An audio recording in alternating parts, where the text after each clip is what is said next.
Well, good afternoon, everyone. If you are listening to us in New York or Brazil, it's afternoon. If you're listening to us in Los Angeles, it's probably morning. If you're listening to us in Berlin, it's evening. And as always, a special message of love and solidarity to our loved ones in Ukraine. Stay strong, be yourselves. I'm Fred Plotkin. This is Fred Plotkin on Fridays. It is January 6th of 2023, my first show for the year. I should say welcome to Fred Plotkin on Fridays on Adagio, the place where classical music happens. As you know by now, Adagio is a video and audio streaming platform dedicated to supporting artists and to making classical music and opera available to music lovers all around the world. Many of you are watching us on delay today, and the reason was technological gremlins happening simultaneously in New Jersey, New York, and Berlin, and who knows where else. But the guest that I have today is someone who I spoke to almost a year ago that he should hold this date for today. It's a very special occasion for him and for me. He is my old friend, and I mean old in terms of we go back a long ways. Richard Bernstein, a bass at the Metropolitan Opera on December 31st of last year, of 2022, and this is why I'm announcing dates. Richard celebrated his 500th performance as a company member of the Met.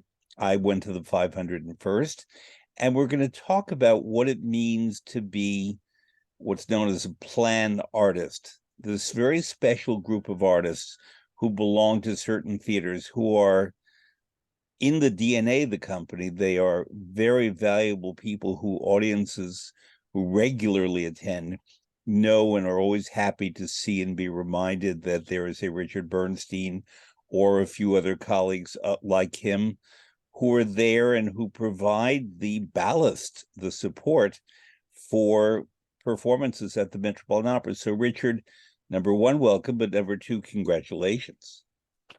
Thank you, Fred. And it's a pleasure to be on your show, and thank you for having me. Sure. So, Richard, what I was going to ask you is the first question I'll ask second, because my first question now is the following.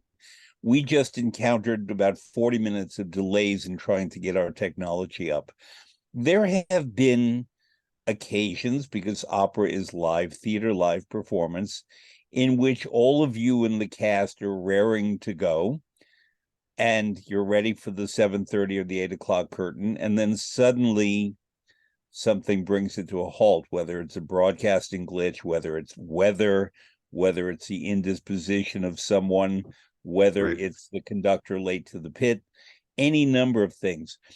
Talk about the adrenaline and the emotions that happen when all of you are pointing toward that curtain going up at 8 o'clock, and then suddenly you have to decompress and start again. You know, that's a great question. So let's say the curtain is at 8 o'clock.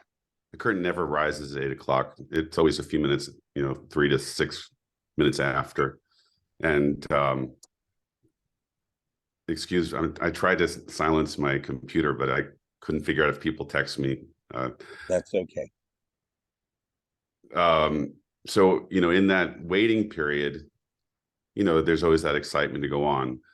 However, usually if we know that there's a problem, there could be a significant delay, whether it be a major scene change or, as you said, an indisposition of an artist and getting a cover ready to go on at the last moment. That's when I really believe the true family, the Met Opera family, just gets in the family mode, whether it being, getting whatever has to be done on the set, ready as quick as possible, whether to get that cover, supporting that cover, getting them into costume, all of us, like when I'm covering, we rally behind the people that are going on stage. And, sometimes, I'll even walk a colleague to stage that's making their debut for the first time. And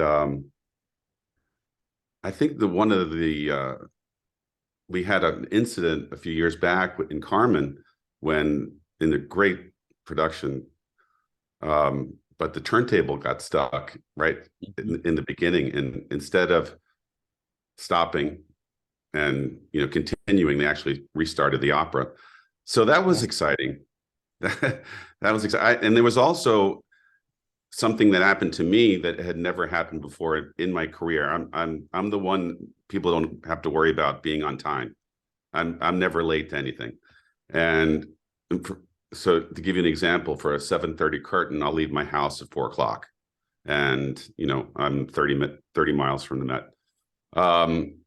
We had a flash blizzard, and I was stuck at the George Washington Bridge at 5 p.m. and they closed the bridge. 5 p.m., 6 p.m. goes by, bridge is shut down. I got out of my car and I literally tried to find, how do the emergency vehicles get on and off? And luckily I was able to get my car off, and I was on the phone with the Met. My cover was ready to go on. I didn't think I was going to make it. I actually went parallel down the Hudson in areas that I had never driven before, in four-wheel drive. And I got to the Lincoln Tunnel. And of course, there was a huge backup. But I guess this is the Brooklyn boy in me, the chutzpah, my mother would say, is that I just drove straight to the policewoman. And I said, ma'am, I'm supposed to sing on the radio tonight in 25 minutes. Because now at time had really gone by. If you don't let me go through, here's my ID, here's my Met ID, I won't make it to the stage. And she said, go. And I made it. And I literally got to the theater probably 8 minutes before the show started, got into costume. I had so much, that's where I think I had the most adrenaline in my life, because I basically got in costume and makeup and walked on stage. Did you sing to the police officer to indicate that you really were who you said you were? I showed them my Met ID. I didn't sing. Okay, because I know a very famous, I'm not going to name her, but a very famous opera singer, you know her too, who was changing planes in Paris and almost missed a plane. And she said that she had to get where she had to go because she was going to sing, and they didn't believe her. So she sang part of the mad scene from Lucia in Paris airport. And they said, let her go, let her go, let her go. That's, because she Fred, didn't have her company ID for whatever company it was in Germany that she was going to. that's fantastic. I actually think I've done that before myself, but I can't remember where. And I have sung it at the airport. Yeah, I mean, if this happens again, you just pull that out. Oh, I yeah. know other of our colleagues who in certain circumstances don't look like what the police or the fire department or emergency services think looks like an opera singer until they unfurl their voices and then, go right ahead. Yeah, I think she could see the panic on my face. Yeah. So the first question I was going to ask you really is, what is a plan artist? Because that is what you're called, and I know what it is, but I would like you to describe it to listeners. So a plan artist is, well, first of all, let me tell you, there are 10 of us per the contract between AGMA and the Met, that there are 10. And we sing comprimario roles, which are small to medium-sized roles, featured roles. We sing and we cover, somewhere between 6 to 11 operas in a season. This season, I'm actually on 11 shows, which is high for me. And I'm very grateful that they've given me all this work. And it's very interesting. Like tomorrow, I will rehearse Carmelites in the morning and then cover, let me see if I'm getting this in the right order. Rehearse Carmelites, then cover The King and Aida at the matinee, and then sing in Fedora in the evening. And I love it. So that's really the life of a plan artist, is that we do a mix of singing and covering. And, somewhere between, I would say it's maybe between 8 and 11 operas per season. There are certain parameters that categorize a plan artist. One is that it has to be 35 weeks of work. And then with that comes 5 weeks of vacation. So that's 40 weeks. And then the remaining weeks are what's called sub weeks. And if you sing somewhere else, then you don't get this particular sub payment. And so I actually have, I think, 42 weeks this year because I was just asked to go on tour with Maestro Seguin to Europe this summer to sing Lodovico in the last act of Otello. So, yes. So I don't know, maybe that was announced and I didn't hear it, but do you know where you're going in Europe so our listeners can look for you? I do. I don't have the dates. The dates might be on my website, actually. I don't have it in front of me. Is that richardbernstein.com? Yeah, we're going. Yes, because I asked permission if I could put it up, and they said yes. Well, first is Carnegie Hall, then we're going to, I'm not sure of the order, Baden-Baden, Germany, Paris, and London. Lovely. Yeah. All great places. And I commend people who are there to come here. Not only Richard Bernstein as Lodovico, but whoever else is in the cast of Otello. Yes, absolutely. With Maestro Seguin. So, and because we were just dealing with tech issues, I left open a window that I will shut so we don't have ding, ding, ding. Sorry, listeners. Should I tell you more about the plan? Yes, please do. Well, the greatest thing besides the fact that, I'm switching gears all the time and I'm on all this different repertoire and being around great artists is that, I've been able to raise a family. I have 3 children. My wife owns a dance school very close by where we live. We actually met doing the Tales of Hoffman in Orange County, California, years ago at Opera Pacific. She was dancing and I was singing The Four Villains. And I said to her, introduced myself and I said, I'd really like to take you on a date, but can we wait until the show is over? Because this is the hardest thing I've ever done. It's still the hardest roles that I've ever done were The Four Villains. And we've been together ever since. So the best part of being a plan artist is that I'm part of the Met family on a daily basis.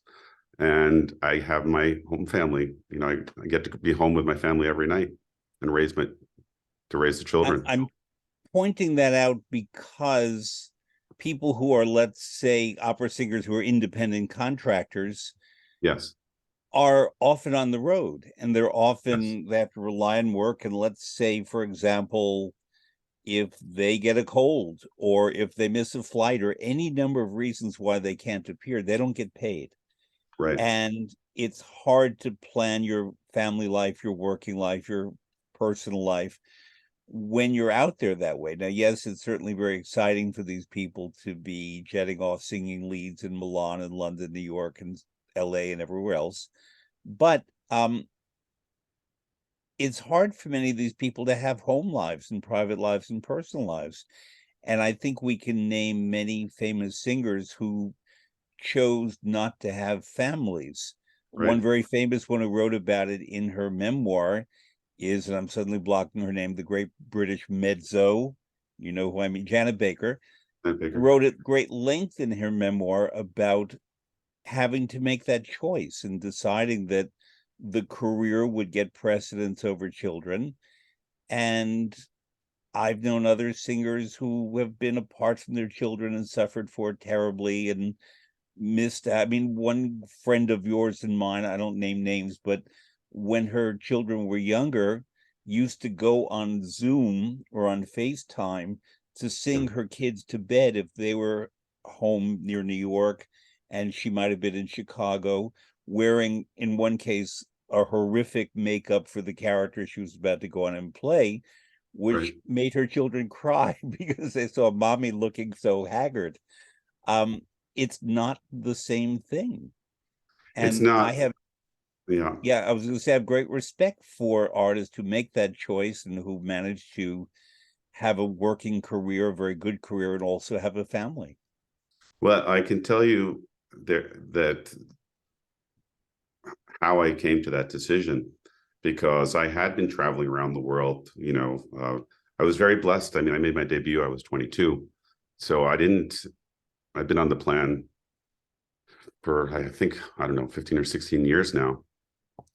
Uh, but I was singing Figaro at the Deutsche Oper in Berlin, and I had gone ahead to rehearse. And this was the first time Jamie, my wife, was going to travel with Josh and Sophie. I think Josh was maybe 2 and Sophie was 1. And she got off the plane and she said, "Take them." And she said, I can't do this anymore with 2 children. Yeah, With 1, it was easy. With 2, it got yeah, harder. sure. And then honestly, Fred, I've talked to my colleagues, and I talk about this all the time, that it's a lonely lifestyle, traveling and being on the road. And, especially if you're involved in a relationship. And early on in my marriage with Jamie, when I was traveling, I would get very lonely and miss her.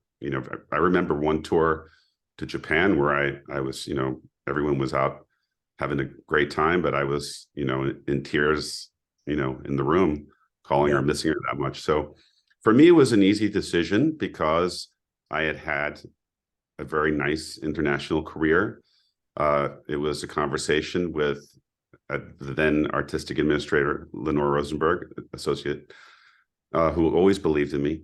And I went in and I spoke to her, and she said, "I would put you on the plan tomorrow if,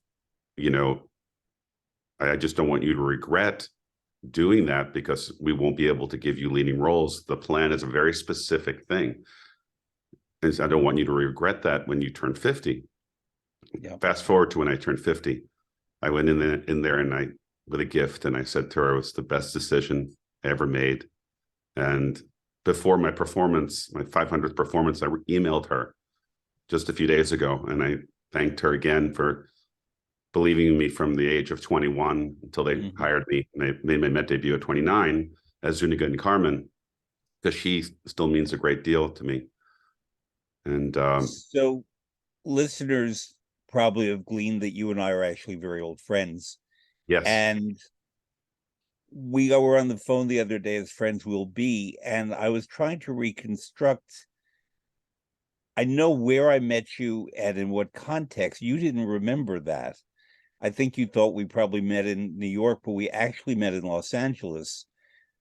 You're yes, Brooklyn born, but why were you in LA? I was in LA because I had yeah, an annual job at the Los Angeles Opera for a number of years, and I met you at a dinner where I was right. appearing, and then we went and became friends. Why were you in Los Angeles? So I went to USC on a full scholarship, and the time that I graduated, I had entered a competition called the City of Los Angeles Artist of the Future competition. It's kind of a crazy story, but it's true. The judge was Peter Hemmings, who was the general director of the LA Opera. Who hired me? Yeah. Okay. And I went off to Tanglewood, and I'm in my dorm at Tanglewood. I don't know how they got the phone number to the payphone right outside of my dorm room, but I got a phone call, and it was Mr. Hemmings' office. And they had asked me if I would leave Tanglewood immediately and come to LA and join the company. And I did. I mean, I went and spoke to everyone at Tanglewood, and they gave me their blessing. And best decision I ever made. Mm-hmm. Peter Hemmings was an incredible mentor to me for many, many, many, many years. For people who don't know, Peter was the person who basically helped found the opera. A brief story about Los Angeles, which is, we New Yorkers have always said that the only culture in Los Angeles was in yogurt, but that's not true at all. It's a profoundly cultured and fascinating city, and Rachmaninoff and Schoenberg and all kinds of people. Stravinsky lived there, and people like Marilyn Horne, though born in Pennsylvania, grew up there. And it has a huge amount of culture, but it was behind in opera for one single reason, that a woman named Dorothy Chandler of the Chandler family of the Los Angeles Times personally didn't care for opera. And she had enough clout that there was never really an opera company there. There was a thriving, excellent company in San Diego nearby, and obviously San Francisco, and even Long Beach had and has a very good opera company. Santa Barbara has the Music Academy of the West, which is marvelous. But Los Angeles, then the third, now the second largest city in America, did not have an opera company.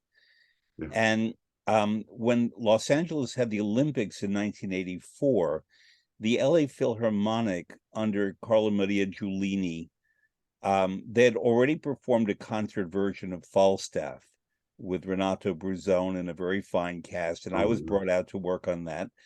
And then in 84, LA had the Olympics, and they did a performance of Turandot with, I believe, Gwyneth Jones and Placido Domingo. Yeah. And Hemmings was involved in that and again brought me out. And so, although I was working in the Metropolitan Opera, my second city in a way was Los Angeles. And Amazing. I would always do stints in LA for a number of years. And I guess that's where we met in one of my stints. And finally, the LA Opera was launched when Mrs. Chandler died. Wow. I had no And idea. so, although it's a very fine company and I love the LA Opera, they were very late coming. The New York Wow. City Opera used to tour to Los Angeles every year because there was no opera company.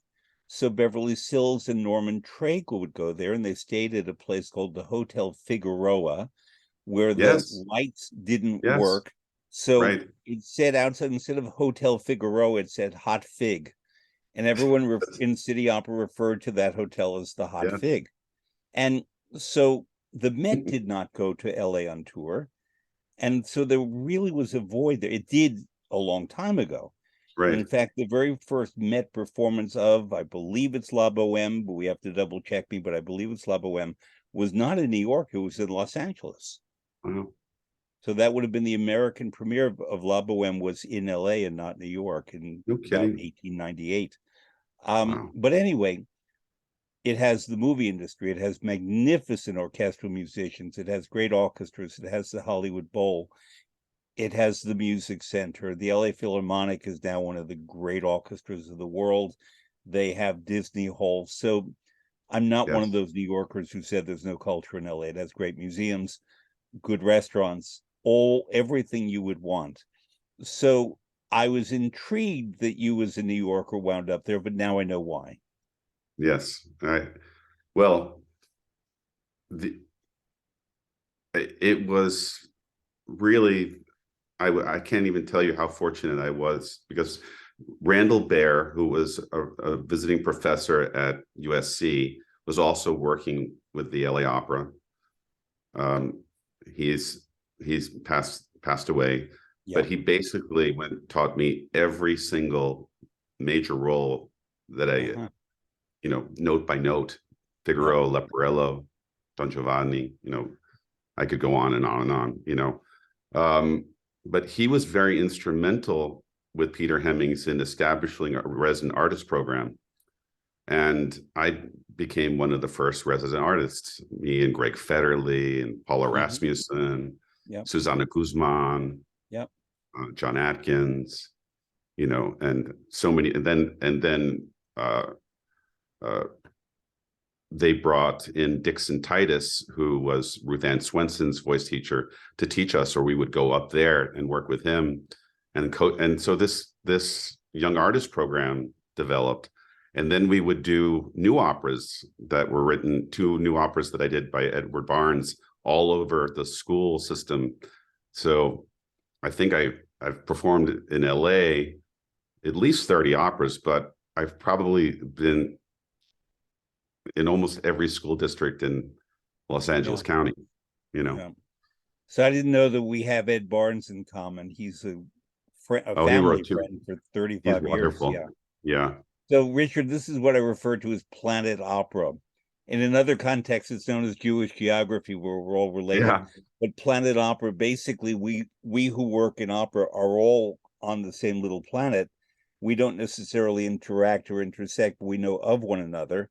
But when we have this kind of conversation, we discover all the overlap of people that we would have worked with and known. Yes. So I'm doing another shout out to Peter Hemmings, who unfortunately died of cancer quite young. Yeah. And he was a wonderful man, and he was British, and he was really the one who brought opera to LA. And Placido Domingo was there for a very long time in an administrative role, and I worked with him.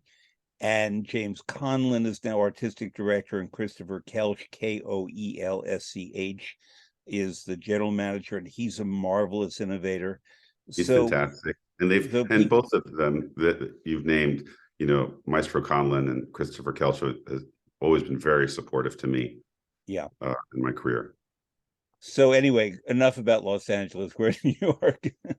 But Richard, by my count, and I could be wrong, but I spent many hours yesterday going through all of the Met archives of your 501 performances.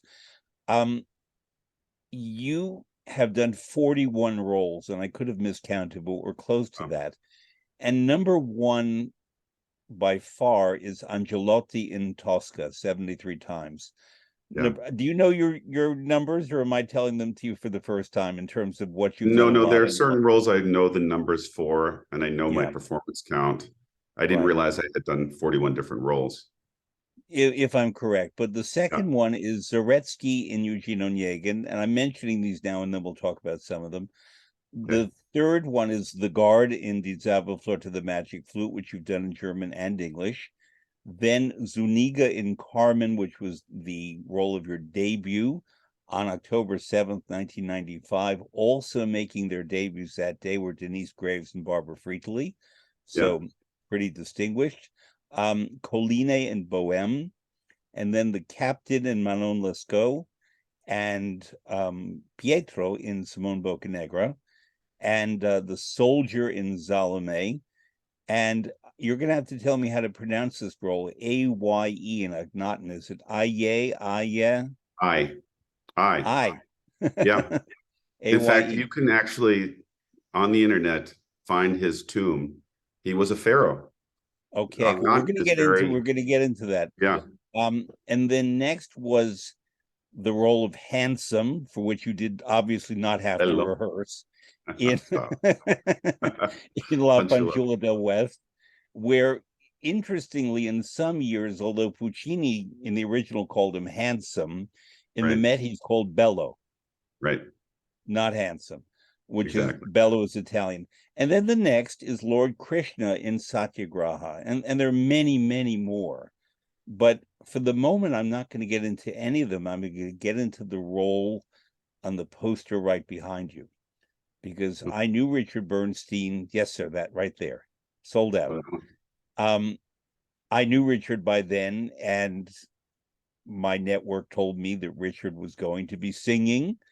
All of a sudden, the role of Figaro and I can see the cast, Le Nozze di Figaro, so you were the title character, with Felicity Lott as the Countess Almaviva.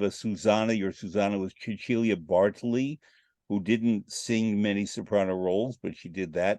Your Cherubino, the wonderful Suzanne Menzer. Count Almaviva was Yes. Dwayne Croft. Paul Plishka, legendary Met bass, Dr. Bartolo, a very young Danielle Denise. She and I are pals. She must have been 19 then as Barbarina. And Marcellina Wendy White, who is a stellar Met figure for many years. Basilio Heinz Zednik and Anthony Latura, who is ahead of you in number of performances given, but you're going to catch up to him very soon. What role did he sing? I don't see it there, but He sang Don Curzio. Don Then you Corso, have sure. a very good friend of mine who passed away, sadly, Thomas Hammonds as Thomas Hammonds, Antonio. yeah. Yeah. And the So two when, girls was yes, go Jennifer ahead. Wells and Andrea Trebnik. Okay, so when we New Yorkers and we Metropolitan Opera workers look at a three sheet at a billboard like that, these are all friends, even if we don't work in the opera, but we see these people as friends. Perhaps not Felicity Lott and Cecilia Bartoli, because they didn't come very often. They're marvelous. Right. But Suzanne Menzer, Dwayne Croft, Richard Bernstein, Paul Plishka, Danielle Denise, Wendy White, Anthony Latura are all names that are treasured at the Metropolitan Opera. because they form, whether officially as a plan artist or more generally as people who centered their careers at the Met, they're part of the Met family, which is not a euphemism that I'm using, but it's a term that Right. goes back at least to the 1920s. And it's a talk about the special environment at the Met. Last week I had Nancy Zeckendorf, who was at the old Met, and we spoke I about the listened old to Met. that was a fabulous interview. Thank you. And you talk, if you would, about the family spirit at the new Met. Oh my goodness, I don't know where to begin. I could tell you that after performances, sometimes it's late, and you talked about this in your interview, that where do you go? You're hungry, and most restaurants, so sometimes you'll get together with a few of your colleagues in the show, and I've become close with some guys in the orchestra, and I'm sure you know about this because there was a Wall Street Journal article. There's a group of, since the beginning of the old Met, a group of guys that play poker at every I know that intermission. very well. And Luciano used to play with them. Mm-hmm. And it's kind of like by invite only for the singers. And there was a few people that befriended me. I had no idea how to play poker. And occasionally I will play with them. And so there are parties at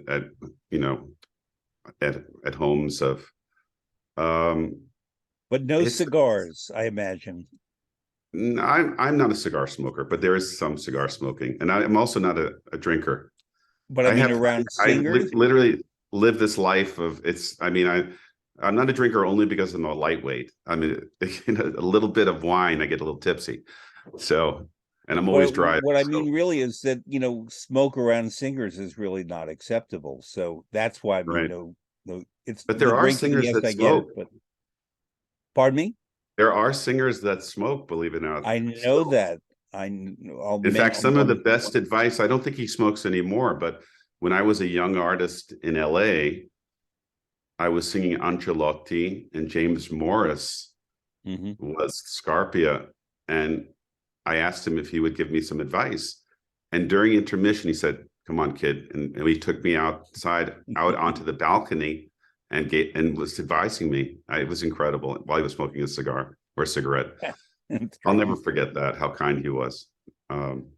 He's a magnificent, and his wife. And Susan, yes. And I want listeners, you can go back to YouTube and enter Fred Plotkin, James Morris. I, for many, many years, dreamt of having such a conversation with him, and finally was able to do that in 2020, I think, in the summer. And we had booked 45 minutes, but we went almost 2 hours, and it was an amazing conversation for what one can learn from James Morris. So, absolutely. Yeah. He's a genius. He is. But the family aspect, let's go back to that, because I mean, I was texting Lou Valentasis, who's has been my principal dresser for my entire career. We're friends. Scott Scully, who's on the plan with me, texting him. We all hang out with each other. And sometimes we have very long days. Like tomorrow will be a long day. Yeah. And how do you get through that day? And how do you, and you get through it by the camaraderie that's developed, that you surround yourself with, the people that, and there's a group of people in every department, really. I could tell you that I have friends in every department. They're artistic to, scenic design, makeup, hair and makeup. All of which people should know happens within that building, obviously. Oh, yeah. Because there are many, for example, the Staatsoper unter den Linden in Berlin has contiguous buildings. Right. And there are other companies in Copenhagen. A lot of their offices and studios are not in their opera house, and things are loaded in and loaded out.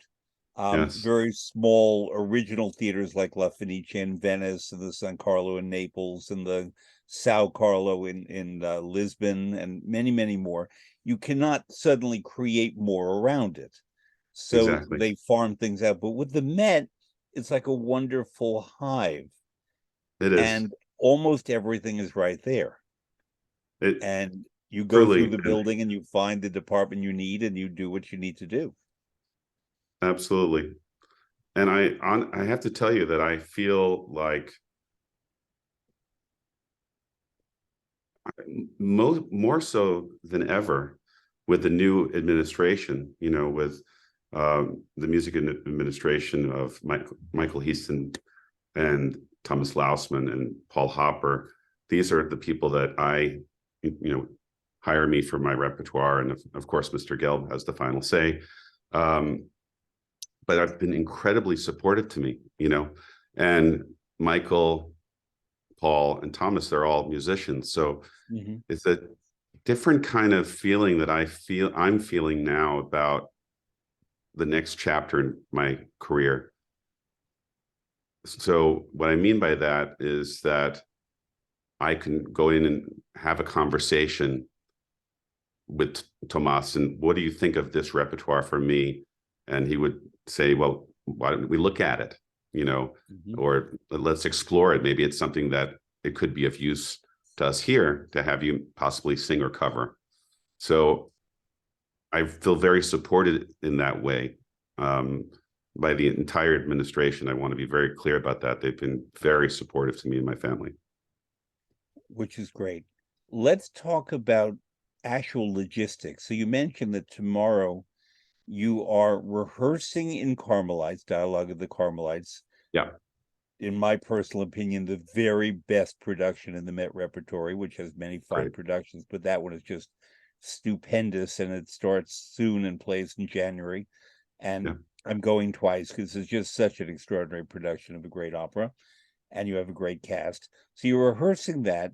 You are covering a role in Aida, the king, I think you said. yes, And then in the evening, you will be going on as Borov in Fedora, which is a new yes, production that opened just this week, and it's a lovely opera. So one in French, two in Italian, very different styles, very different eras, very different costuming mentality, all of yeah. that. One of them, you are in effect playing a French official at the end of the 18th century. Another one, you're playing an ancient Egyptian king. And the third one, you're playing sort of a Russian, is he a Doctor, doctor the actually? doctor. Yes, He's a doctor who we see in Russia and then I think it's the south of France. Is that in correct? France. Yes, Yes. and then I come back in Switzerland. I don't And sing in the third Switzerland, act. that's I right, in the appear. Alp, yeah. I The Alp appear. where it suddenly got dark, yes. Yeah, Um, so therefore, you have three completely different characters, different music, different everything, where conceivably you could be touching all three in the space of 12 hours. it's very true. How, Well, so I'll definitely have rehearsal. Well, I will, you know, because I've sung the role in front of Maestro Bertrand de Billy already. We've had our Sitzprobe, and he Sitzprobe knows that meaning I'll have sitting rehearsal? Yeah. exactly. So we've already had that a few days ago. I can sing down the octave my role, and then yeah, it's possible I could go on as the king. Bases rarely cancel. I'm sure know that. True. But literally in 30 years of singing, I've only gone on twice for the same guy for Sir Bryn Terfel. And I Yep, think it's his performance actually it is when I went was. on for him. And then well, what happened was how I got the Figaro's at the Met was I was covering him at the Lyric Opera of Chicago. And with the Sir Peter Hall production where there were no cuts whatsoever. And Zubin Mehta was conducting, and I had done that production in LA 3 times actually. And so they brought me in as the cover, and I ended up, to make a long story short, singing the opening night, and it went very well. I had no rehearsal there. I just, excuse me, I did have the dress rehearsal. He was ill then. Other than the dress rehearsal and then going on stage, meeting Maestro Maida, but everyone was just so lovely and supportive. I mean, I remember, Zubin just like, thumbs up and smiling, and he took us all out afterwards. There was a Mhm. party, and then he invited me to Firenze to sing it there. Yep. And I think that's how I got the Figaro's at the Met.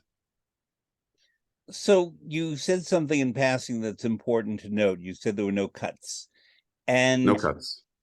the point is, a lot of people don't necessarily know that there are certain operas, such as Le Nozze di Figaro, Don Carlo, and I can name a few others, that have either the fullest versions or reduced versions.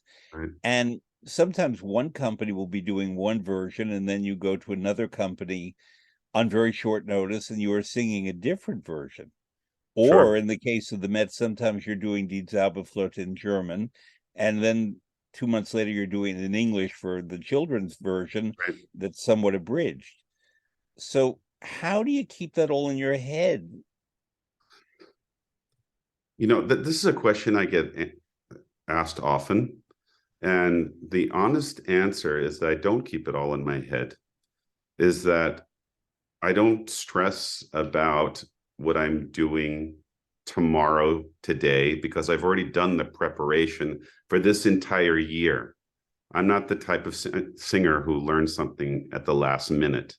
Mhm. So to give you an example, if I was asked to sing a role that I've never sung tomorrow to jump in at the Met, I would say no. I would say no, it's not. You always want to give your best performance and be Yeah. the top of your game. So I'm prepared. So I know all the music that I'm doing. Now, am I ready to begin rehearsals for Falstaff tomorrow? No. I've done the role of Pistola, but what I'm going to be doing now in the next few weeks is just, refreshing it. And when we start rehearsals, they'll be ready and I'll be off book. But Mhm. I pretty much have a schedule that I put myself on, and that with one of my Met coaches that I work with regularly, Jonathan Cameron Kelly. He's fantastic. And I say, look, you need to check in with me and say, hey, have you learned this yet? Are you ready? But I am. It's a singer's worst nightmare is not to be ready for rehearsal or performance. So I learn things very far in advance. So you said something again in passing that people may not know about. The Met has a formidable music staff. Fabulous. And I remember when I worked there, we would get, I don't know if it's still done on paper or it's virtually, we get these very long sheets of paper every day. There was a rehearsal schedule Yes. with different timings, different rooms, different coaches, different artists, and what roles they were doing. Right. So, and then if, it would say Miss Jones, it would have to say Miss Isola Jones, Miss Gwyneth Jones. And then it was always Miss and Mr., even if Right. women were married or Ms. or whatever, it was Miss Jones, Miss Nielsen. Um, and because I remember once talking to Isola Jones, and they accidentally put the Gwyneth for the Isola Oh doing no. something like Brunhilde, and she, Oh she no. said, "I don't know that role." Oh no. Wow. but but it's a fantastic bit of choreography to be able to Yes. create these schedules in which everyone is learning their roles, practicing their roles, and then the Met has, for people who don't know, above the ground, the floors are numbered 1, 2, 3, 4, 5, and 6, Yep. and so on. Below, it's letters: A level, B level, C level, the letter Right. C. And sea level is down where a lot of the scenery is stored. There also historically is a body of water down there. It's like the Phantom of the Opera in Paris. But they've sort of covered that over. I don't know if you knew that, Richard. I didn't know And that. there are major rehearsal rooms there. There's a ballet rehearsal room with a sprung floor. There's the employment Yes. office. We all wound up on our first day. And there are all kinds of things down at sea level, which is way below the ground. And it's Where's the sort of, body of water that you're talking about? I'll tell you another time. Okay. But no, but I remember it very well. But anyway, I'll tell you another time. Okay. Um, But then there are these major rehearsal rooms that are the The orchestra size of the room. stage, the Yeah, orchestra so we room, have the orchestra room and sea-level so that stage. they at certain points can put scenery in, and you can have Yes, rehearsals there before graduating to the main stage. Because, for example, if memory serves, today is the final dress rehearsal of Elisir d'Amore. So yes, that means that they've been on the stage for a few days, and I imagine Carmelites will be the next one to go up to the yes. stage once Elisir opens next Tuesday. And so the Met does all of this repertory, and it's fantastically planned. Um, I can tell you and listeners that I interviewed many years ago the architects of the building, and we discussed what they liked and how they did this. And I asked, is there anything you regret that you would have done differently? And they only mentioned one thing. Wait, can I The guess? Can I Yes, guess? yes. Okay, so it was built in 66, the year I was born. Yeah. And by the way, I just want to, on a side note, to tell you that my dream was to sing at the Met. But I said if I didn't sing at the Met by the time I turned 30, I was going to change careers. And I made my Uh-huh. debut at 29.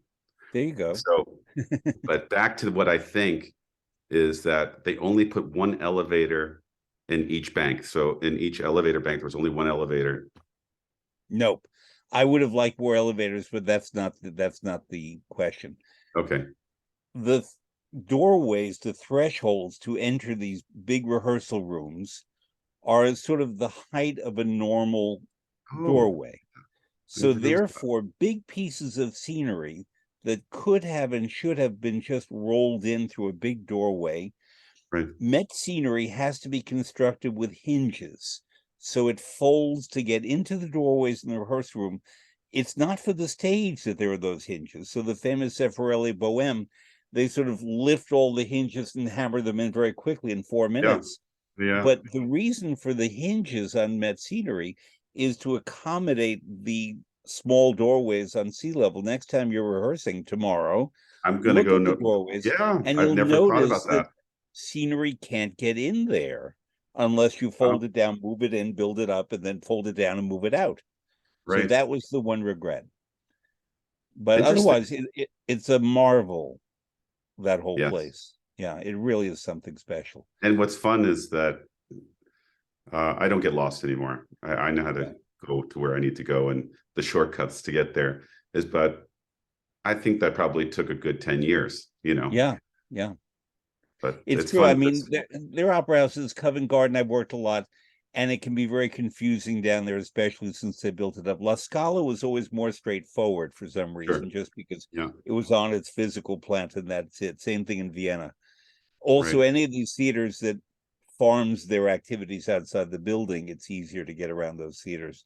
But the Yes. Met is sui generis in that it creates, in the past, it created everything in the building. Now certain things are farmed out to shops. But Right. there's something behind the stage, you may have seen it, they don't use it much anymore, called the Paint Bridge.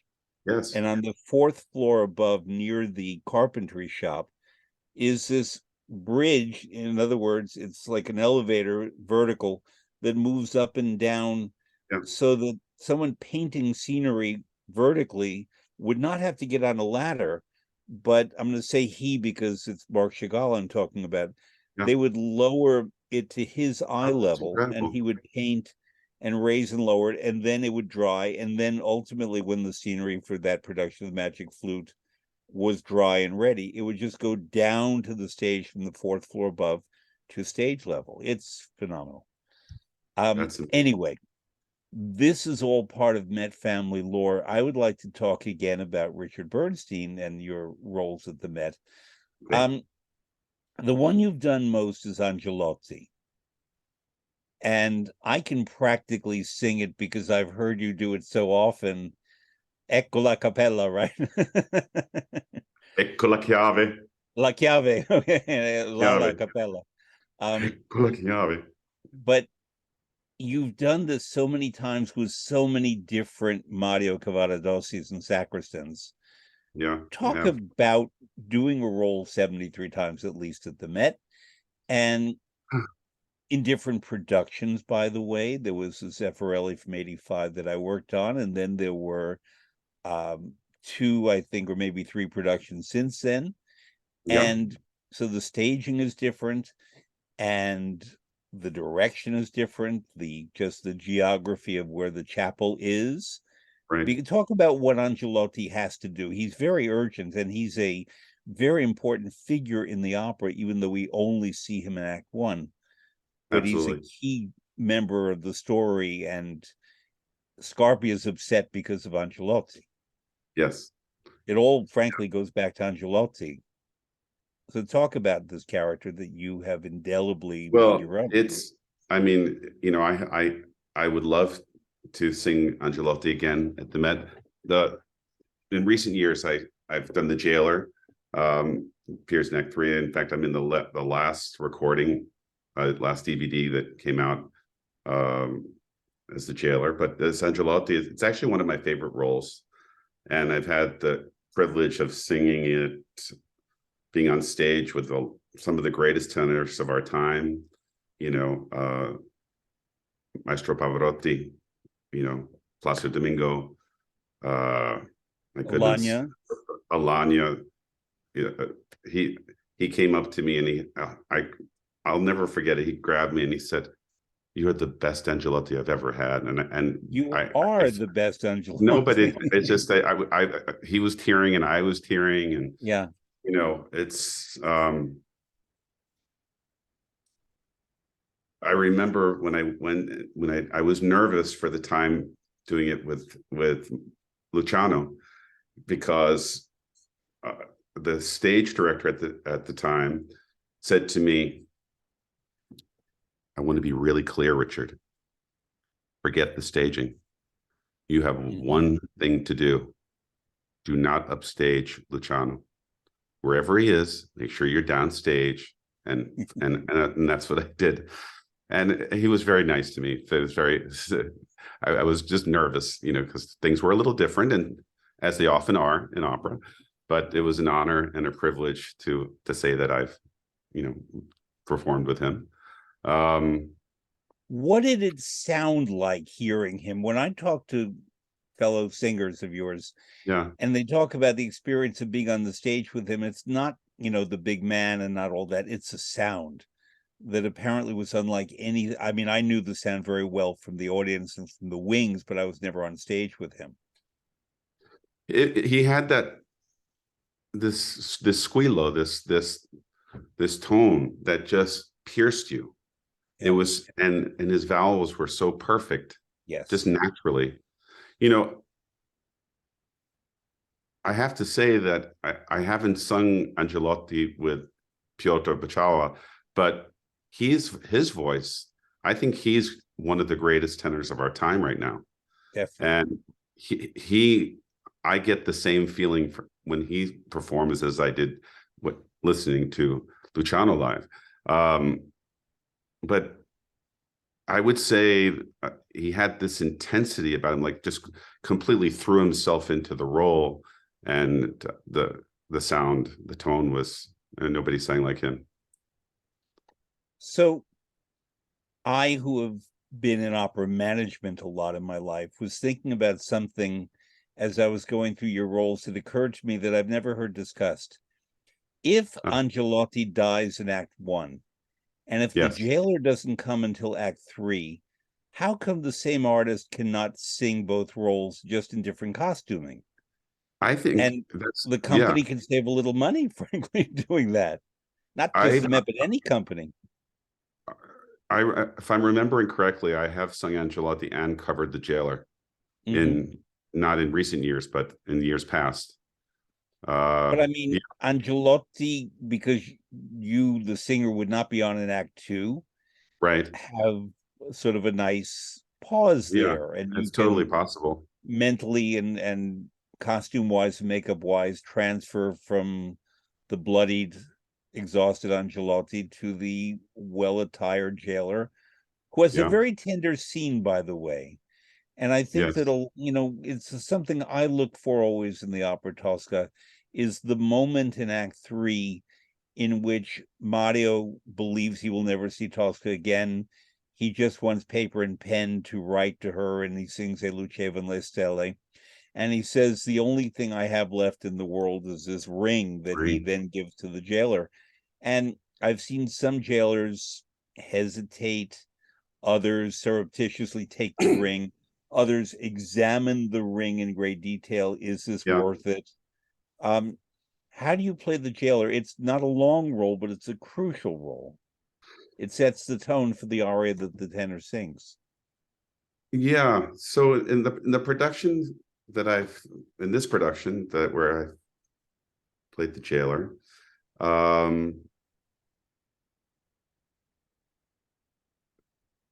think it took it more as a bribe, but not really knowing what to do because it conflicted. I'm reading a Bible. I don't know. I don't think the audience can see this, but I'm actually studying the Bible during the scene.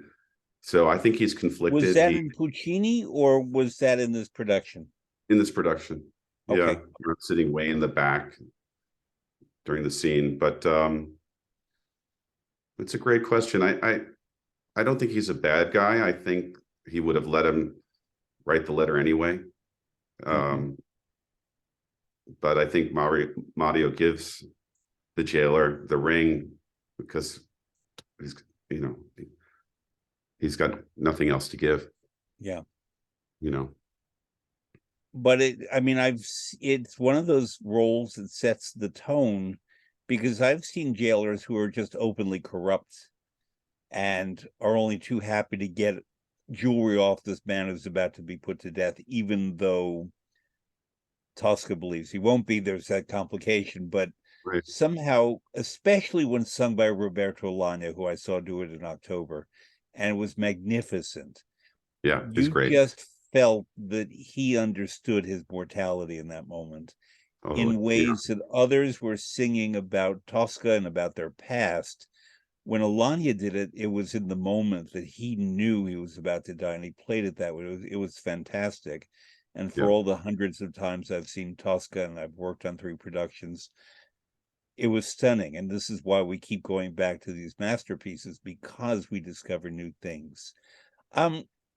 Another role of yours that 2 roles, because they in a way go together, that are just marvelous, are the 2 productions of operas by Philip Glass. Now, I know some people immediately say, "Ooh, Philip Glass," but Satyagraha and Akhenaten were huge successes at the Met. Some pictures. Both productions by the brilliant fellow McDermott. Yep, that's you and Philip Glass. Yeah, you're the blue one. I was Krishna. Yes, and they were marvelous productions.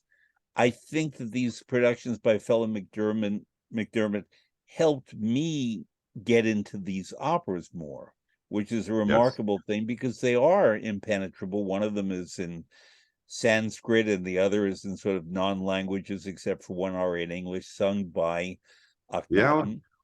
Right. I was singing, there was an ancient Egyptian as well. Okay. Yeah. So, if I had to pick one that I loved more, was Satyagraha, but it didn't mean that I didn't love Akhenaten, but I just so completely was taken with the story and the presentation of Satyagraha, which is about the evolution of Mahatma Gandhi as a figure and an idealist and a spiritual leader and everything that he was. I just found it gorgeous, and you played Lord Krishna in that. Talk about whatever you want to talk about these Philip Glass operas, about the roles that you did that were important roles, but not based on languages we know, and therefore you had to build these characters musically and dramatically in other ways. Well, I had a lot of help, I have to tell you, but I want to say, first of all, thank you to the Met for giving me this opportunity to have performed Satyagraha, performed the role of Krishna twice at the Met, and Akhenaten, the role of I, twice at the Met. I'm so grateful to have had these opportunities. and they've now been made into DVDs. And Akhenaten won for best opera recording last year. Grammy? This was life changing for me. This It was was a career. Grammy, yes. Yeah. So you're a Grammy Award winning artist now. I should have said that in the introduction. Okay. Okay. No, but it was on. First thing that comes to my mind is ensemble, because this is all an ensemble. And the great Phelan McDermott, our director, we started off just working on movement and acting, but in a way that it's almost impossible for me to articulate on how to move slowly and how to interact with each person that you're on stage with. Changed me. It really changed me as a performer. Satyagraha was harder for me to learn than Akhenaten, only for one reason. The score looked like it was handwritten, even though it wasn't, and I didn't understand at that point in my musical journey what brackets as at ×2 or ×4, what that meant. So I had a little bit of a panic attack when I got the score because I couldn't read it. So I went down to the librarian, and he was right, and he said to me, "Oh, this means that you repeat this particular section 2 times or 4 times." So I thought, well, this isn't the way singers learn. We learn by looking at the page, and so I figured, well, how am I going to learn this and memorize this quickly? So the principal coach on Satyagraha was Dennis Gioke, who actually Wonderful. did the premiere, I believe, in Germany. And he said, "Richard, don't worry. I'm going to make you a tape, and I'm going to play all the repeats out, and you're going to see it's very mathematical." And it is. It's hard to explain, but he played the whole thing out, and I learned and I memorized it. It was the same with Akhenaten. Akhenaten was easier for me to learn, but harder to sing because of my big opening sequence that I sing over the chorus. And then Jonathan Kelly prepared me with that and did the same thing, made a tape. Forgive me. So I need Thank to you. tell you that that's my Yeah. secret. How do I learn my music quickly? Because I have an enormous amount of music that I have to learn and memorize quickly. My secret is that they make me phenomenal tapes of, let's say, my part with the accompaniment, or just my part alone, or things slowly. And in my commute, which I leave an hour and a half before rehearsal, so I'm never late, I'm listening to these voice memos. I'm going through, for falsetto, going through each little, ensemble slowly. And it's perfect practice time when I'm driving in, So, but back to, these. Do you drive differently in different characters? No, I think I'm a good driver. That's a good question. That made me laugh. No, but really, I mean, imagine Figaro driving would be very different from Leporello driving. Oh man, you just brought back the time again when that snowstorm. I think I drove like a madman. Thank God I had 4-wheel drive in my car at the time. But no, these pieces being involved with every cast member in Satyagraha and Akhenaten, we're friends for life. Yeah. It's just a really career changing, Richard changing, very much a spiritual experience.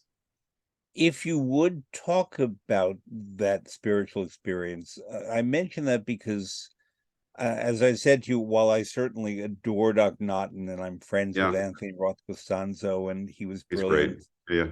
Yeah. And it's not that I didn't like that opera, because I really did love it. Yeah. But what I really, really loved was Satyagraha, because somehow spiritually it spoke to me more than did Akhenaten, although Akhenaten was very moving. But to me, there was something about Satyagraha that just went right to my core. And that was in part the opera, was in part Phelan McDermott's production. So spiritually, what might have changed? How do I describe this to you? let's talk about a different moment in opera. At the end of Figaro, when he sings "Tutto è tranquillo e placido" after 3.5 hours, and then you get into and then you get the chills. Mm-hmm. So there are moments in Akhenaten, there are moments in Satyagraha, moments in a lot of great operas that I've been involved in, but these pieces particularly, where I've gotten the chills, where I felt like part of this harmony. I can't explain it. It's where all of us are coming together to form this really dense harmony, and it's Mm-hmm. working. And the juggling over, especially in Akhenaten, the juggling, and all of us learned how to juggle, by the way. Yeah. And there was a juggler, and I said, I want to learn how to juggle 3 pins because I can do it the balls, but I'm going to pay you. And so Mm-hmm. we worked out a thing, and I Venmoed every 10 minutes. I would Venmo $1 a minute. And by the end of the run, I was able to juggle 3 pins.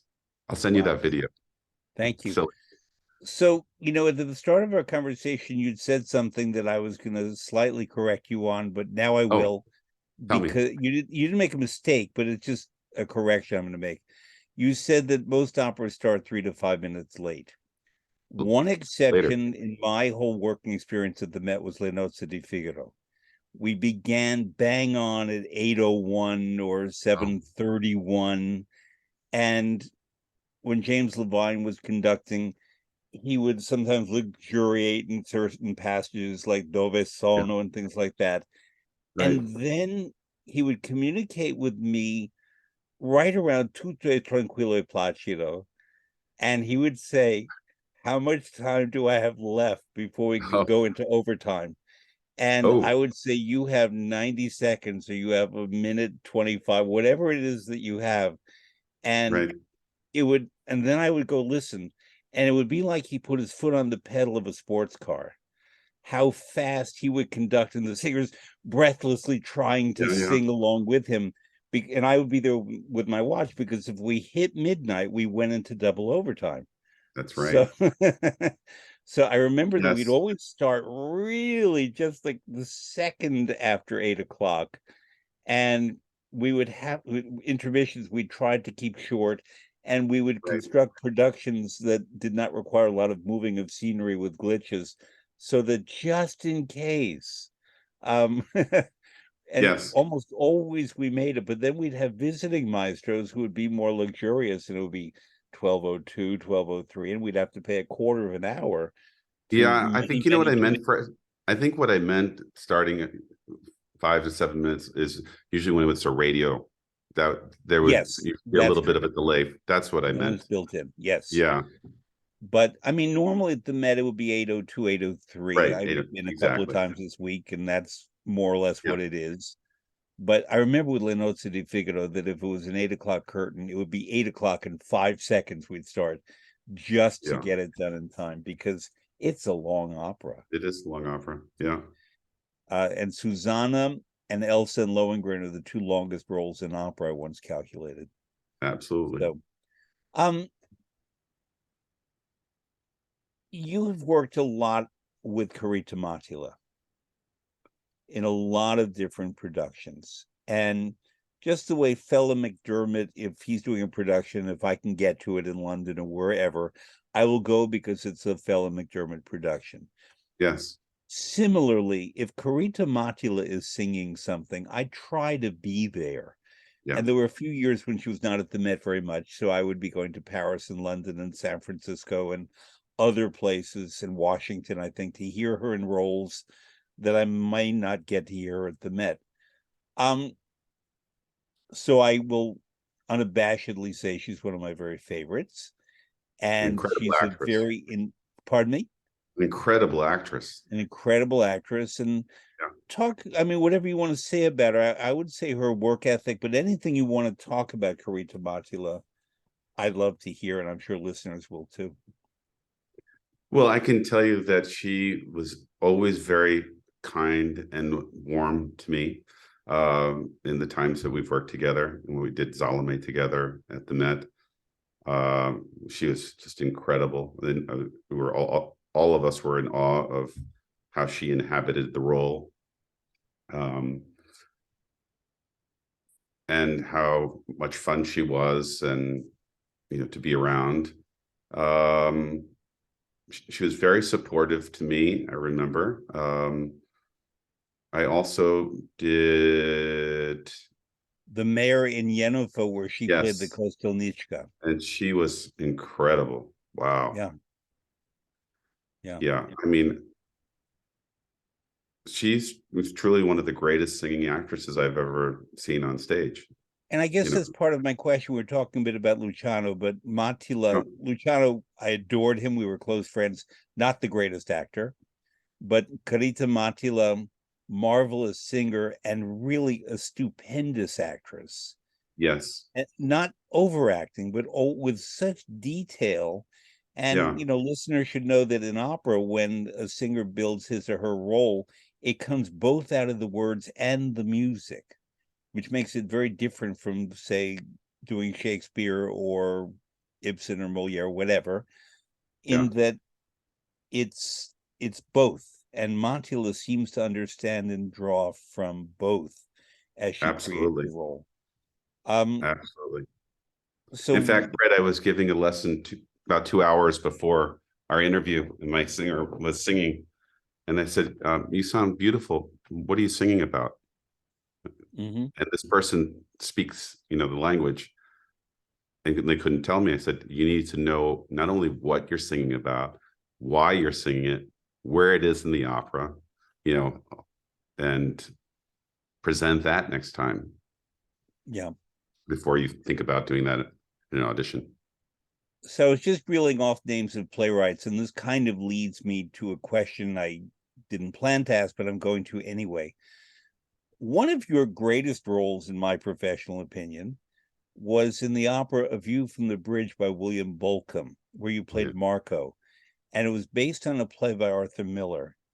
And I don't think you and I have ever talked about this, but I was involved in that production in Chicago. But I Really? don't think you did it in Chicago. You did it in New No, I York. didn't. I didn't do it in Chicago.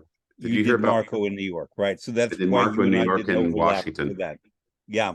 You and I did not overlap for that reason. One of the things that the Chicago where it premiered was missing was a better role in aria for the role of Beatrice, the mother, the Yes. wife rather, not the mother, played by Catherine Malfitano stupendously. And I remember saying to Bolcom and to Arthur Miller, she needs an aria. This is, we need the woman's side. Arthur Miller always wrote the man's side very well, but didn't always write the women's side in his plays as well.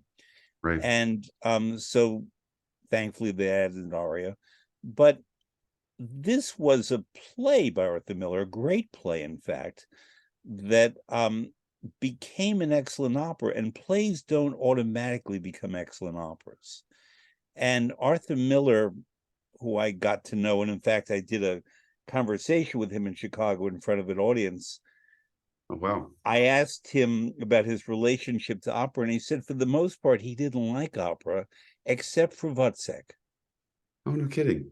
And that Wozzeck was far and away his favorite opera, and that to him was drama, and he really connected to Wozzeck. But nonetheless, he approved of and loved, I think, Bolcom's A View from the Bridge, especially in the New York version with the expanded aria. But talk Can I tell about, you something that was a thrill yes, for me? Is that I took my bow with Arthur Miller on my right and William Bolcom on my left. I mean, fabulous. it was like the thrill of my career at that point. And by the way, Richard, I don't know if you know this, and I'm sorry if I'm giving you bad news, but the director of that production, Frank Galati, died this week. Yes, Yeah, I heard. I and sadly he just was marvelous. he was so supportive. Yeah, he was an outstanding director. He didn't do that much opera, but he was the Right. right person for this production. So talk about being in a new production of what was an almost new opera. You have to hear about my audition because Go ahead. Go Bill ahead. Bolcom had heard about me, I went in there and I had the art, some music prepared, and he says, "Can you lift a chair?" you need to be able to lift a chair over your head. And I had And heard why that is that? I know why, but why is that? because he's threatening, Eddie Carbone, Yeah. and he has to lift the chair, and it's a certain way. And I had to literally learn how to cock the chair back and lift it up over my head. And so that was my audition. And it was basically, I had to show him that I could do it. And that's how I got the part. Well, you didn't have to sing, you only had to lift the chair? I think I sang a little bit, but not that much. He Okay. was really concerned about that. Well, talk about this role, because in this opera, by the way, it premiered at the Met December 5th of 2002. And part of that was it was very soon after 9/11. Yes. And the Met and all companies in New York, but the Met suffered deeply 9/11 because Yes. this is something very New York. We have firehouses all over our city, and institutions such as the Met and museums and schools and churches form very close relationships with their firehouse. And the firehouse near the Met is 1 block north on Amsterdam Avenue. Yes. Yeah. And in my job as performance manager, I often hired firefighters to be what are called safety men. Sure. And safety men knew first aid, but they also knew fire safety, and would be backstage if, for example, in Bohème Act 4, they were building a little fire, whatever the opera. Right. I would have a safety man in the wings who occasionally had to put out a real fire. But they also were wonderful, humane people who would be out front helping audience members doing first aid. One of Sure. them we had who died recently, my proudest hire, was named Donald Bradley, was a religious man, and he gave last rites to someone. I mean, the relationship between the fire department and the Met is something extraordinary. And we lost several guys on 9/11. Yes. Very And I sad. went in after, and I would cook at the firehouse because people were leaving cookies and cake, but not meals. Right. And the Met felt profoundly that loss, as we all did as New Yorkers. But this opera, View from the Bridge, is a New York opera set in Brooklyn. Mhm. And I I was born in remember Brooklyn. I was too. I was born in Manhattan, but I grew up in Brooklyn at first, but I technically born in Manhattan. And I remember bringing some of these firefighters to see a performance of A View from the Bridge because they were from Brooklyn, and they Yeah. all wept. They wept at the recognition. They wept at the degree to which this particular opera was a reflection of New York City that they knew. These were many longshoremen in the opera of Italian extraction, Right. and it was the New York they knew. And these firefighters, certainly before 9/11, especially after 9/11, felt deeply proud of the Met and felt connected to the Met in very particular ways. So that what I want of you would to have you talk about is the degree to which you, as a New York born boy, dealing with these very New York themes in this opera right after 9/11, how all of that fed into your performance as Marco, who is one of two brothers arrived from Italy. He's come to make a living and go back to Italy, perhaps, and Right. there are sexual complications, not with Marco, but Right. with one of the other characters, and it becomes a morality play.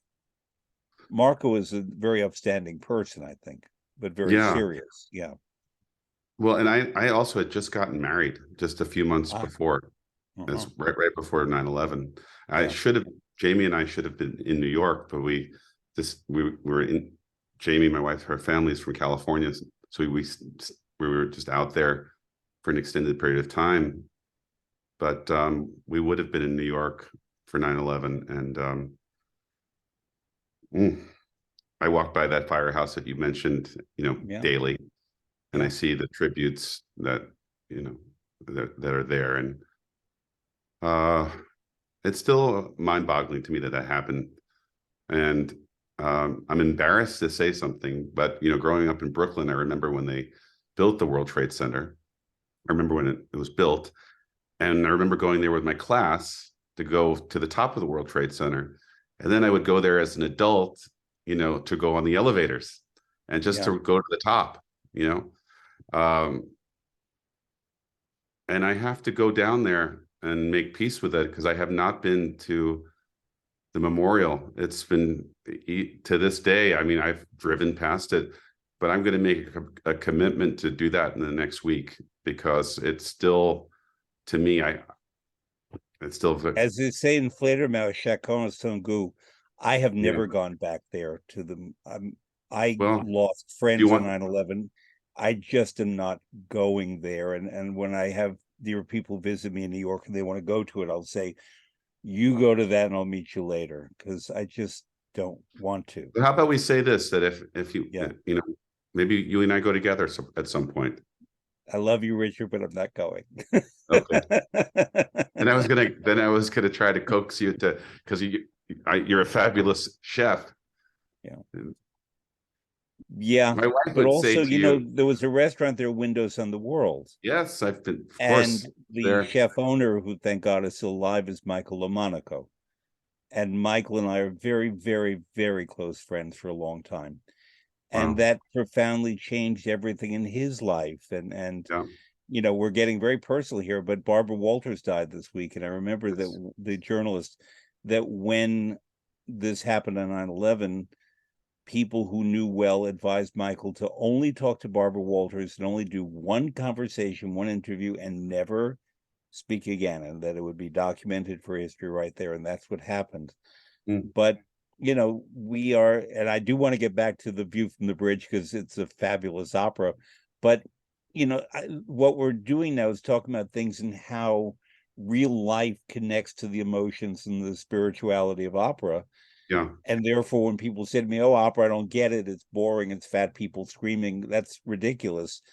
Opera is such a detailed exploration of the human condition, and Yeah. each opera is distinct. So the fact that you and I, based on this opera, that's a contemporary opera, basically, it's about 25 years old, Hmm. um, can find so much resonance in it today, means that this is what opera can do. And not because we work in opera, because audiences who don't Right. work in opera also experience this as well.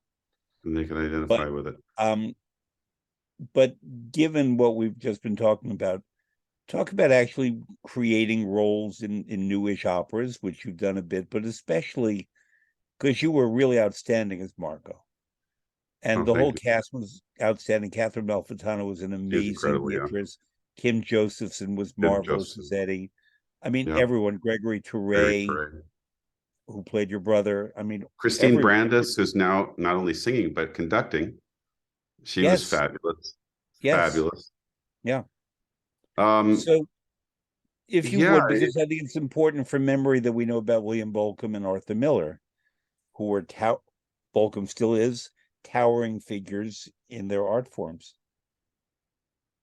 it was in, so I have to go back. I've got to go back now in time and just think about creating that role. Was because I had heard the recording, that there was a recording from Chicago, or so I had heard the gentleman sing the role, but I was creating it for myself. So Mhm. I think at that time, I had worked on it with Stephen Eldridge, who's now retired from the Met. And once again, a very much an ensemble piece, where you're on stage and, with most of the characters most of the time. And I just remember it being transformative. It was one of those things where I was able to, I think, I had a very dramatic aria where I was able to um, communicate the text and get out the extreme ends of my voice on the top and on the bottom, Mhm.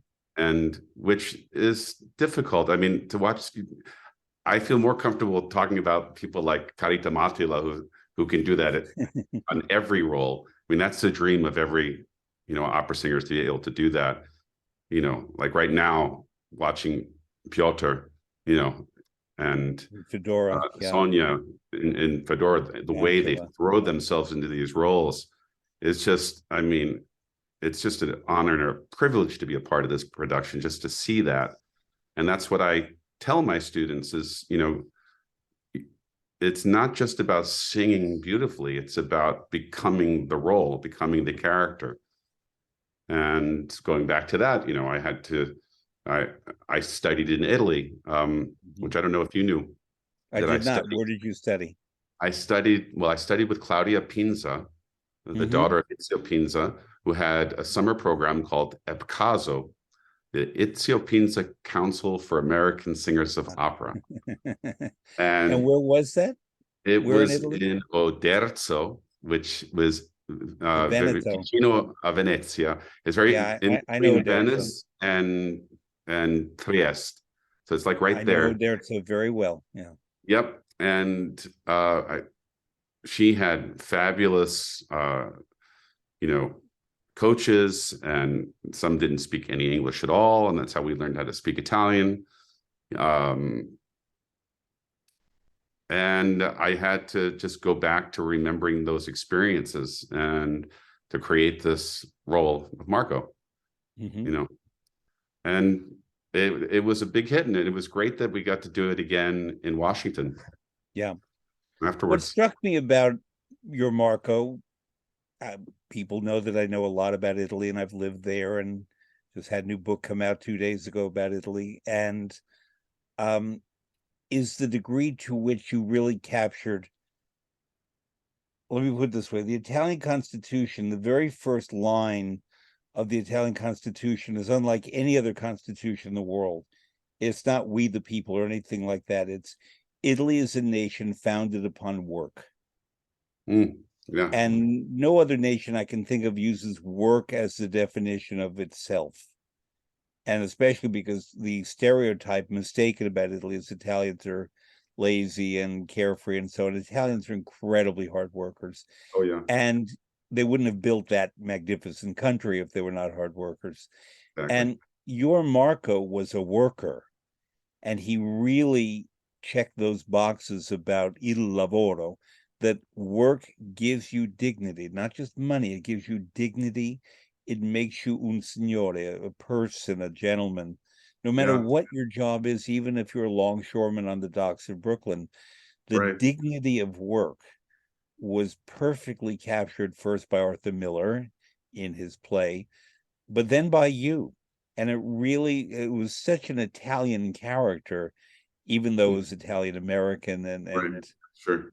but it was infused in all the characters, but just, I mean, not so much in your brother, played by Gregory Touré, Rodolfo, who was more of a dreamy boy who sang and was, Yeah, you he had know, a hard blonde. aria to sing. Beautiful He had a aria. New York Lights. fantastic sort of the Yeah, breakout hit from the opera.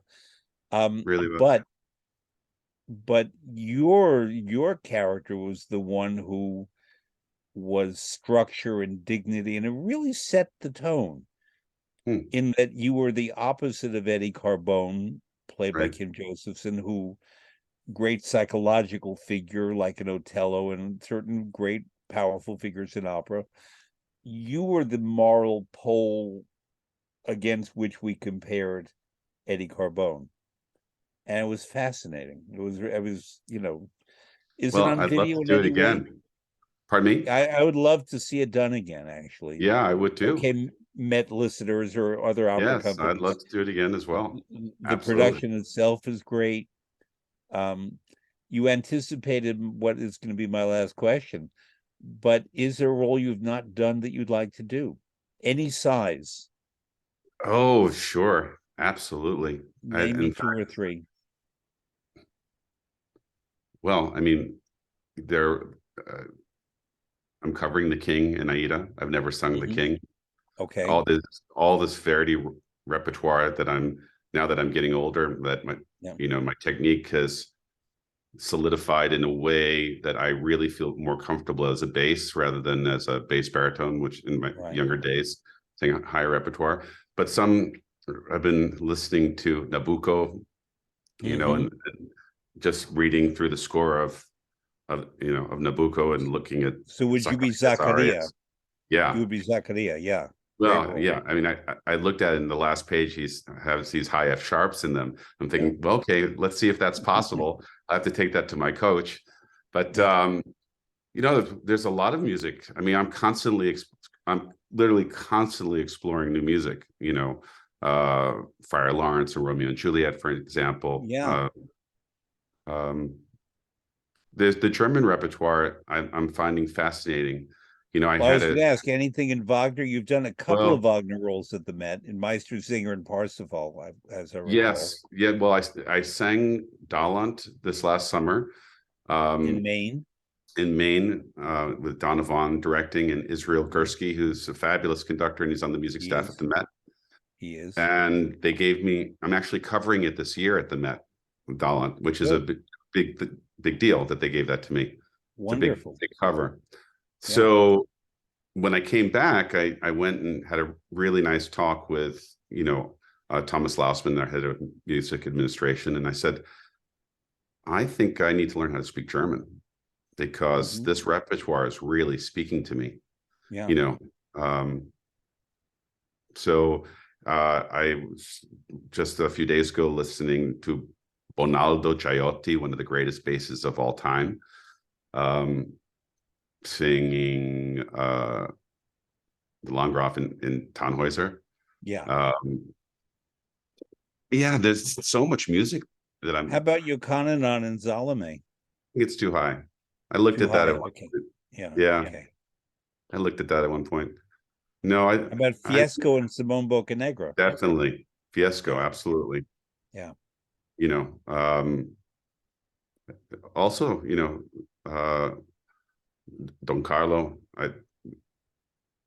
The King or the Inquisitor? Oh, definitely no, the Filippo. Yeah, Or the King, yeah. yeah. So So actually, that there's was my a ton of last repertoire. question, but I had another important question before my last question. They're not written down, I just keep them here. Let's talk about Fedora, which is the Okay. opera you're in now. It will be on HD broadcast on January 14th around the world. Um, I am a huge lover of the composer Umberto Giordano, and I find myself always having to defend myself and him.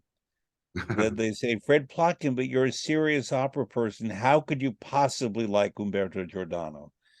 And Andrea Chenier, his best known Yeah. work, is one of my very favorite operas. Um, he wrote an opera called Siberia, that's fantastic, that was done Oh in yeah. Florence. Maybe with Sonia Yanchov, I'm not sure. You should ask her Mm. whether she was in it, but it was in Florence in the past couple of years. Um, and Fedora itself, I remember when the Met did it 25 years ago with Morella Yes. Freni, who was a Domingo. wonderful friend of mine, and Mr. Domingo. And I loved it then. But everyone I know who has seen it now says it seems very different now than what they remember from the Freni Domingo version, and not because of the singers, because Oh Sonia Yanchov and Piotr Bachava are fantastic too. yeah. The production looks different, but somehow the drama, when I saw it this week, was more immediate and darker and more tragic than the Franny Domingo version, which felt more romantic. And that's not a criticism of one or the other, but it just had such a Yeah. different feeling, where this one had the foreboding of tragedy and the bad things that will come as they do. Right. And I know the story more than most people could actually describe the story, but It's hard to describe the story. yeah, It's but very and also difficult. your character is a key character again in there that he's woven Yeah. through. And I had Borov, to go to the play by Sardou to understand who my right? character Yep. was. But talk about, I mean, number one, developing a role in an opera that was basically unknown to you. But number two, where the plot is very tricky, but also how the music feels in your body. 'Cause I love this music, but not everyone Yeah. seems to. Um, You like and Verismo. I was thrilled when the Met. Yeah. Anytime they bring Giordano, I'm there Yeah. because I love his melodies. I think we're all built that we connect to certain music. And one of Well, the composers I always connect to is Umberto Giordano. Yeah.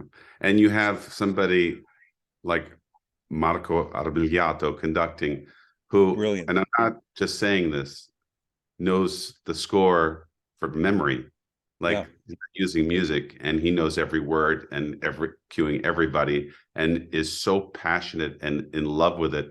It's a thrill to. I've worked with him many times in my career at the Met, but to see how much he loves the opera that goes to the stage. Does that make sense? It's It very does. And rare. also, forgive me because I love all you singers, but he was the star at the night that I went Yeah. because his conducting was so magnificent. Oh yeah. And I heard things in the orchestra that I did not hear in previous productions because of the way he really did so much storytelling with the orchestra. And Absolutely. the little shepherd boys, he's not a shepherd, but the equivalent of the little mountain boy song in the last act, the musical accompaniment that So Marco sweet. created with that was amazing Yeah. and brought so much color and picture and tenderness and tragedy just in the way that was conducted, that it was thrilling. And I should say that the next night I heard him conduct a fantastic Traviata. So he's doing these things simultaneously, which is extraordinary. He, to me, when I see him, I mean, I see gray in my beard and some Yeah, hair loss in my head. And he, to me, looks exactly the same as when I met him he like 25 does. years ago. He It, is between you and me in age, with me at it's, the upper it's, end. yeah, it's crazy. So when I'm on stage, I feel I'm being honest with you. I feel like I'm 23 Yeah. because I feel so alive that that's where I'm supposed to be, is on stage. And that's how I guess I knew that this was the right career for me. Hmm. Um, this opera was challenging for me because the story was a little hard to follow in any kind of biographical information I could read. So I actually went to the play, and before I found the play, I actually found cliff notes to the play. Then I Yeah. read the play, and I said, okay, I'm understanding this, but this is going to be difficult to convey this story because all these letters that go back and forth, and who's having an affair with who, and why does Borov appear here and then appears, he's like tracking, why do I, well, it turns out that my And the brother and characters, the sister we hear about. yes, It is very exactly, complicated. Yeah. and the mother, The yeah, mother, that's who I meant, the it's, brother and the mother. Yeah. yeah, yeah. So basically, I have to say it's so well directed by Sir David McVicker. um I mean, he, to tell you, you came this week. We'll talk about, this is something I wanted to tell you. But he spent like 15 minutes with me on picking up, the cross and how to sniff poison. No, have a reaction and put the cross. It's moments like that where people have take the time and explain, uh and he asked me, well, how do you feel about Loris, and why do you think you're here, in Paris? And he says, Loris well, I'm being the tracking him tenor down. character that you Yes, interact tenor the with. Yeah. character, because my first thing is, I'm saying to him, what are you doing here? You swore to me that you wouldn't show up here, so I'm tracking him throughout the opera. Yeah. And that wouldn't come across unless you knew the play. And like, people ask me, well, why are you in Act 3 but you don't sing? Because I'm tracking him down, you know so And we should say, for people who don't know, that there are many creative ways that women die in opera. Um, yeah. in Trovatore, she has a little poison in her ring. In Fedora, she wears a cross through the whole opera, and there's poison in that just in case she wants to kill herself. Right. There are women who are killed by bouquets of flowers that are scented with poison. And, many, one of my favorites is Lady Macbeth of Mid-Sense. You were in that opera too, in Oh yeah. which a woman kills a man with mushrooms, with poisoned mushrooms. So you can do it any way you want in opera as long as you sing it. Yeah. Um, and that's why you, as a doctor, would be picking up a cross to know how Fedora died. Right. Yeah. And but also to know that it's too late. There's nothing I can do. Right. That's what David made. That's how he directed me. We have to really have to show that there's really nothing that you can do. You know, Yeah. when she says about the poison, I send, one of the guys away to get an ambulance, but I really know that there's no saving her. Yeah. Yeah. That's why when Piotr sings to me, so Koso help me butt off, and I literally take him and I let him go. I can't help you. Yeah. She wasn't good for you, and she's gonna die. It's a hard moment. I found myself, actually, to be honest with you, being just very moved at the end of that opera for Yeah. both of them. Almost like at the end of Bohème. At the end of Bohème, everybody always cries. All of us on stage cry when you hear, those chords at the end of Bohème when you're on stage. Everybody, and we're all taking our bows. We're all crying. I would find myself just in these two performances, allowing myself to feel more compassionate towards Fedora than Yeah. I thought maybe should be, because he she ruined his life as well as her own life. She did. I mean, I'm intentionally, it's not that I don't know the plot, I do. I'm intentionally not giving it away because people who are listening to us, I want them to go either in New York if they're Okay. here, Yeah. or to see the HD on January 14th, because it doesn't come around very often. It doesn't come Right. around in such a lucid production with such great conducting and wonderful leads and a superb supporting cast. So it's waiting to be discovered. Yes, And I absolutely. would say to anyone who, scratches their heads about the plot, that all kinds of other things seem bizarre, like, why would the House of Representatives in the United States not establish itself so they can pass laws and do the work of the American people, even though they say they're here to do the work of the American people? If we can accept that, then we Yes. can accept Fedora drinking poison out of her cross. Right. Yeah, Anything I is actually don't possible. think that's so crazy that she drinks the poison out of her crown. No, It's I think she has a death wish. Yeah, exactly. And that, I mean, that's part of why we study opera and we think about things and not just sit back and say, gee, why did she kill herself? But Exactly. if you think of her from the very beginning having a death wish, and this poor man that she becomes involved with, the tenor, um, can't fathom that about her, and then he's caught up in that, Right. not necessarily because she's evil. I don't see her as evil. I see her as unhappy. I Yeah, see right. her as being confined, as even though she's the countess or whatever she is, confined by the mores of her time as a woman. Right. And she doesn't have the options that a free man like Laura Stepanov would have, Right. or a Exactly. doctor in your character, or some of the Exactly. other people. There's sort of a free spirit. Is her name Olga, who's beautifully Yes. played by Rosa Fayola, fantastically Yes. played by Rosa Fayola, Beautiful. who's sort of a free spirited bohemian type. Yeah. Even she can be freer than the Countess Exactly. Fedora because of society. So that Very I true. think that Fedora, Russian that she is, has it in her head that, I could meet a fatal end the way in so many Russian novels it happens and so on.